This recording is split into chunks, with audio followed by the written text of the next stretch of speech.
شيطان من العالم السفلي بيسيطر على بنت فقيرة وبيحقق لها أمنياتها مقابل إنها تطبخ جثث الموتى وتقدمهم كطعام لسكان القرية. بالبداية منشوف بنت اسمها سومي عم تركض على بيت الطبيب، طلب منه إنه يجي معها على بيتها لأنه حالة والدها عم تزداد سوء. بعدها منشوفها ببيتها وأبوها كارتو بيكون عم يبكي من شدة الألم وبيطلب من الطبيب إنه يعطيه مسكن قوي. بعد شوي منشوف كارتو فقد الوعي وبيستخدم الدكتور منشار لقطع ساقه، وسومي بتكون عم تشوف هذا الشي بس بتكون عم تبتسم. بعدها منشوفها عم تحط ساق كارتو بالفريزر وبمر حدا من خلفها، بس لما بتندار ما بتلاقي أي حدا، وبيقلها كارتو إنه لازم تدفن ساقه بأسرع وقت ممكن مشان تروح اللعنة وتصير عائلتها تعيش بشكل أفضل. بعدها منشوفها واقفة مع صابر وبتخبره إنه بده يتحسن والدها لحتى تتمكن من الهروب، فبيسألها صابر وين بدها تكون، وبتقله إنها بدها تلاقي والدتها وشقيقها. فبيقلها صابر إنه رح يجي معها إذا كان بدها هذا الشي، وبيقلها صابر إنه بيقدر ياخدها لعند رئيسه مامان وإنه ممكن يساعدها. بعدها بيروحوا على بيت مامان وبتشوف سومي شخص عم يذبح ماعز ومنشوفها إنه مهتمة بهذا الشي، وبتخبر صابر إنها بدها تتعلم كيفية ذبح الماعز. فبيسأل تارنو إذا بيقدر يعلمها، وبتبلش سومي تركز وتلاحظ كيف بيذبح تارنو الماعز.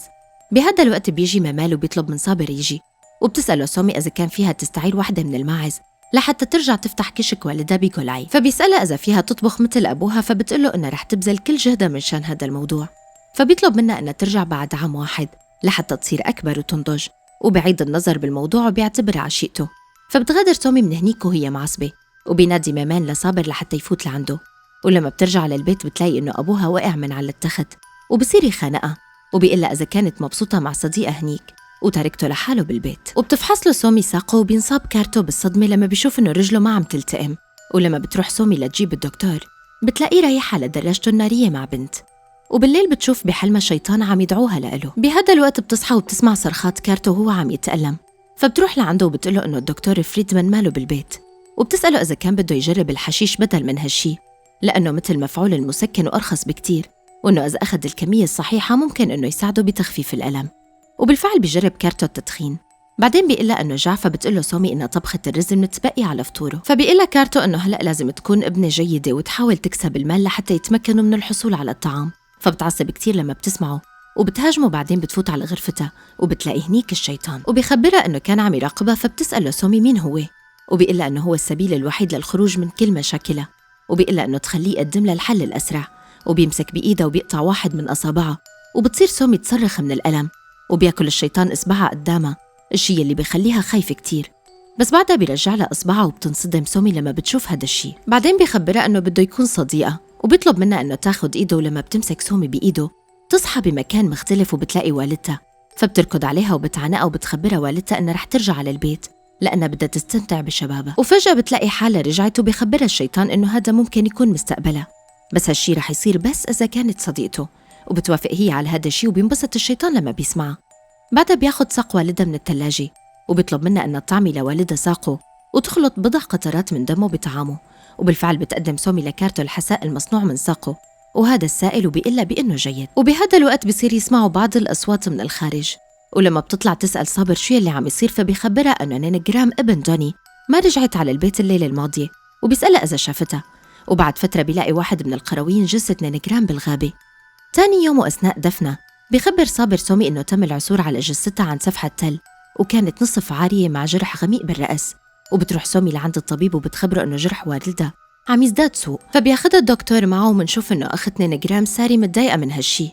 بعدين وبالليل بتصحى ساري وبتصير تسمع شخص عم يبكي جنب تختها، فبتخاف لما بتشوف نينجرام قاعدة هنيك وبتطلب منها الانتقام لإلها. وبعدها بتختفي من هنيك وبتلاقي ساري بقع الدم على شرشف تختها. تاني يوم الصبح لما بتكون عم تنشر شرشف التخت بتطاردها نينجرام مرة تانية. وبالليل زار الشيطان سومي مرة تانية وقالت له إنها بتعرف شو لازم تعمل وإنها فيها تخلق سعادتها الخاصة. وفجأة بتصحى وبيختفي الشيطان. بعدها بيرجع لهنيك وبيطلب منها إنها تشفي والدها، وبعد هالشي بتقدر تغادر هي القرية. بعدها منشوف سومي عم ترقص ببيتها وجابت جثة نينجرام على بيتها، وبتصير تقطع أجزاء جسدها وبتحضر منها وجبة وبتطعميها لوالدها، وبتخبره إنها صنعته من حليب الماعز الطازج. وبتفتح متجر جولاي لوالدها وبتصير تصنع فيه أكل مصنوع من جسد نينجرام للأكل، والكل بيصير يحبه كتير. بهذا الوقت بيجي أحد القرويين لهنيك وهو عم يصرخ إنه جثة نينجرام اختفت، ولما بيعرفوا هذا الشي بينصدموا كل سكان القرية. وبتجي ساري على القبر وبتصير تسأله هي معصبة مين أخذ جثة أختها، وبتقول إنها رح تخليهم يدفعوا الثمن. وسومي بتخاف كتير من هالشي وبتهرب من هنيك، وهي عم تركض بخبرها الشيطان إنه ما تخاف لأنه هو صديقها الجديد وما فيها تهرب منه. ولما بتصل على بيتها بتلاقي الشيطان وبيسألها إذا كانت خايفة منه، وبيقلها إنه عم يقدم لها السلام الأبدي بس، وفي ساعدها بتحقيق أحلامها.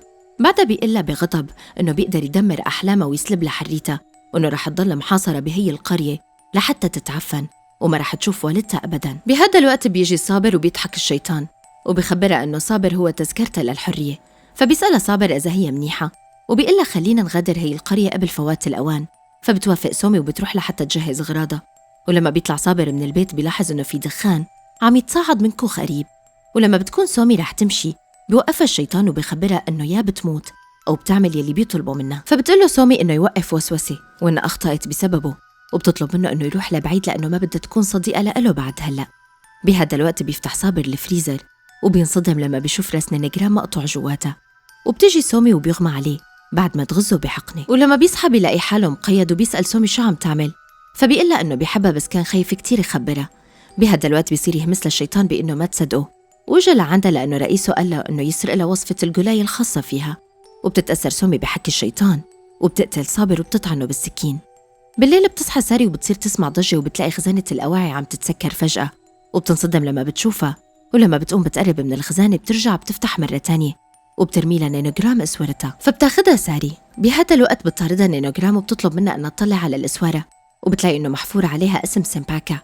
من ناحيه تانية بيطلع كارتو وبينصدم لما بيشوف سومي عم تقطع جسد صابر، وبتقول له انه عم تعمل هذا الشيء لحتى تتحسن حالته وتتمكن من العثور على والدتها. بعدين بتضربه وبيفقد الوعي. وتاني يوم بتصل ساري على بيت آسيا سمباكا وبتقلها انه بدها تسالها عن شيء، فبتورجيها ساري الاسواره وبتسالها اذا كانت بتعرف اي شيء عنها، وبتقلها آسيا إنه هي وين لقتها. فبتقلها ساري إنه بدها تعرف سبب العثور على هي الإسوارة بخزانة أختها، وبتقلها إنها بتعرف إنه اسمها مكتوب عليها بس نينوغرام ما كانت سارقة. بعدها بيجي رجال وبيهاجم ساري وبتاخد آسيا الإسوارة من إيدها.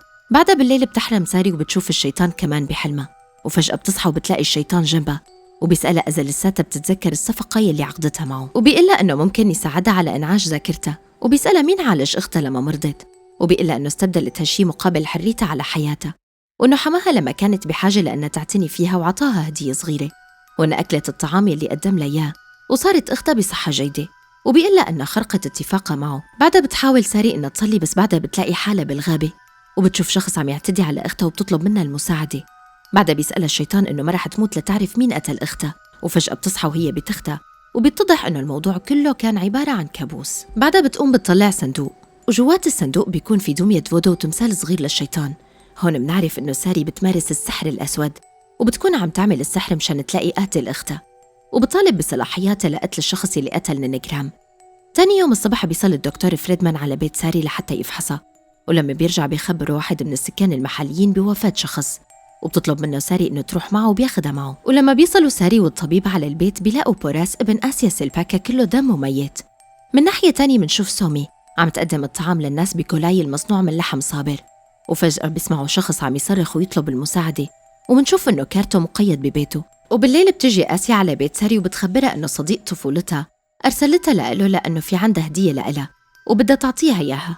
بهذا الوقت بتحاول سومي الهروب من منزلها، ولما بتكون رح تمشي بوقفها الشيطان وهي طالعة، وبيقول الشيطان إنه هذا البيت بيخفي سر ممكن يهم والدتها، وهي بتخبره وهي معصبة إنه ما يتكلم بسوء عن والدتها. وبيقول الشيطان إنه هو ماله كاذب وممكن يحتوي هذا البيت على اللي كانت عم تدور عنه كل الوقت، وإنه بيوقف والدها بينه وبين أبواب الجنة لا تسمح له بحراسة البوابة أو إزالتها. ولما بتقرب من كارتو بيدفعها لبعيد، الشيء اللي بيتسبب بإغمائها وبيهرب لبعيد. من ناحية تانية منشوف ساري عم تتعشى مع الدكتور فريدمان وبترمي له إسوارة آسيا، وبتقول له إنه براس أعطى هذا السوار لنينوغرام، وحاول براس اللي كان بيعاني من إعاقة ذهنية إنه يعمل نفس اللي شافه ببيت سيء السمعة، وكان عم يفرض حاله على النساء مقابل المال والمجوهرات. ولما لقى إنه في نساء عم يرفضوه، كان الدكتور فريدمان هو يلي علمه إنه يقتل، وقتل بوراس نينوغرام لأنه رفضته. فبيقلها فريدمان إنها ذكية كتير وإنه استخدم شخص تاني للتخلص من نينوغرام، وبيقلها إنه ما عندها أي دليل لأنه بحاجة لأدلة إذا بدها تتهم حدا، وتقدم هالشي للمحكمة بتحتاج كمان لشهود. بعدها بيقوموا لما بيكون هو وخدمته عم يحاولوا يهاجموها، صارت تستخدم سحرها الأسود لإيقافهم والسيطرة عليهم، وبتخلي الخدمة تطعن حالها بالسكين، بعدين بتقتلها وبتلف لها راسها. بعدها بتنزار لعند فريدمان وبترميه على الحيط وبتصير ترمي عليه مسامير، وبعدين بتقتله بطريقة مريعة.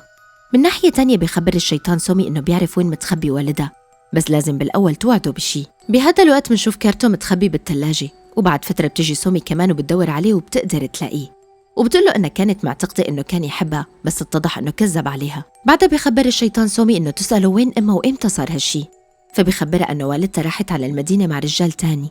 بس سومي بتكون مالا مقتنعة بهذا الشي وبتعصب، وبيقلها كارتو إذا بدها تسمع الحقيقة توقف عن الاستماع للشيطان هو عم يهمس بإذنها وتطلب الحماية من الله، وبيقلها إنه الشيطان عم يشتت انتباهها. وبتحاول سومي مهاجمة والدها بمقص، بس بيطلب منها توقف وبيوافق على إخبارها بالحقيقة. بعدين بيقلها إنه زواجه من والدة سومي كان زواج قسري، لأنه كان يحب آسيا سيمباكا وكان بريس بالواقع ابنه وابن آسيا، بس كان يضايقه. ولما عرفت أمها بالحادثة قتلها، وبيقلها إنه قتلها ودفن جثتها تحت التخت. ولما بتسمع سومي هالشي بتعصب كتير وبتطعنه وبتقتله، بعدها بتقطع له لسانه. ومنشوف الشيطان عم يشعر بسعادة غامرة لما يشوف هالشي، وبيطلب منها الشيطان إنه تعبد صنم الشيطان وإنه رح يجي دائما مشانها. بعدها بتلاقي سومي بقايا الهياكل العظمية لوالدتها وبتحتضنها. بعدها بتحط راس كارتو بالهيكل العظمي لوالدتها وبتعتذر لها لأنه ما قدرت تحميها. وأثناء مغادرتها بتصل ساري لهنيك وقالت لها أنها أجت لهون لحتى تلاقي جثة أختها. وبتجي لهنيك سيدة ووشها مغطى وبتقلها أنها أجت لتلاقي حبيبها كارتو، وبتعتقد سومي إنه هي السيدة هي آسيا سيمباكا، وبتقلها إنه هي مصدر كل بؤسها. وبيخلص الفيلم، ولهون بتخلص قصة الفيلم. وإذا عجبكن لا تنسوني من اللايك واشتركوا بالقناة وفعلوا زر الجرس ليصلكم كل جديد.